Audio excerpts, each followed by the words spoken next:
16 August 1946 সাল, the great Calcutta killings.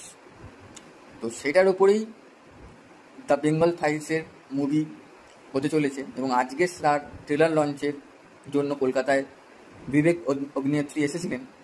কিন্তু ঘটনাচক্রে যেই হোটেলে এই ট্রেলার লঞ্চটা হওয়ার কথা ছিল, সেই হোটেলে হঠাৎ করে বুকিং করা সত্ত্বেও হঠাৎ করে হোটেল মালিক এসে বলে যে এখানে কোনো ট্রেলার লঞ্চ হবে না। তা পরে যখন মিডিয়া যখন আমাকে জিজ্ঞেস করলো, তখন উনি বাধ্য হলো সত্যি কথা বলতে যে পৌরসভা থেকে বারণ করেছে এই ট্রেলারটা যাতে না রিলিজ করা হয়। তো পারেনি করতে। তো সত্যিটা সত্যিই থাকবে এবং ট্রেলারটা লঞ্চ হয়েছে এবং ইউটিউবে অ্যাভেলেবেল আছে, আপনারা অবশ্যই দেখবেন। এবং 5 সেপ্টেম্বর সিনেমাটা আসতে চলেছে, অবশ্যই দেখবেন। সত্যিকে চাপা যাবে না, সত্যি বেরোবেই। মিথ্যে ইতিহাস পড়ে পড়ে আমরা অভ্যস্ত হয়ে গেছি। তো আসল ইতিহাস তো ধামাচাপা দেওয়া হয়েছে আমাদের থেকে।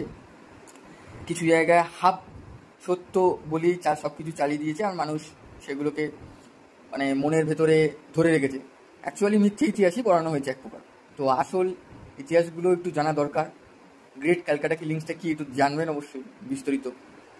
এরকম অনেক ছোট বড় ঘটনা আছে যেগুলোকে তৎকালীন সরকার চেপে দিয়েছে, ঠিক আছে।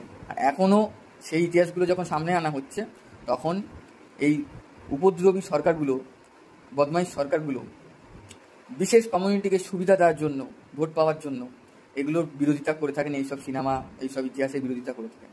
তো এদেরকে পাত্তা দেবেন না। একদম ইতিহাস কী আছে, আসল ইতিহাস কী আছে, এগুলো দরকার হলে আপনারাও ভেরিফাই করুন। আজকাল তো ইন্টারনেটে সব কিছুই অ্যাভেলেবেল আছে। এই সব উপদ্রবীদের কথায়, মিষ্টি কথা, মিথ্যে কথায়, মিথ্যে ইতিহাস দিয়ে নিজেকে বোকা বানিয়ে রাখবেন না। গুগল আছে, দরকার হলে ভেরিফাই করে নিন যে গ্রেট ক্যালকাটা কিলিংস কী, কেন, কবে হয়েছিল কি না আদৌ, এটা আপনারা দেখে নিন। হ্যাঁ, বাংলাদেশের যে রাইট হয়েছিল সেটা কেন হয়েছিল, কী কারণে হয়েছিল, তাতে কারা মারা গেছিলো, গ্রেট ক্যালকাটা কিলিংসে কারা মারা গেছিলো বেশিরভাগ, কারা শুরু করলো, কারা শেষ করলো, সেটাও জানা দরকার না। এইসব ইতিহাসটা আপনাদের চোখে কোনোদিনই দেখাবে না সরকার, যেই সব সরকারগুলো এত বছর ধরে রাজত্ব করেছে। তো এগুলো আপনাদেরই জানা দরকার, ভেরিফাই করা। দেখুন, অবশ্যই ভেরিফাই করুন।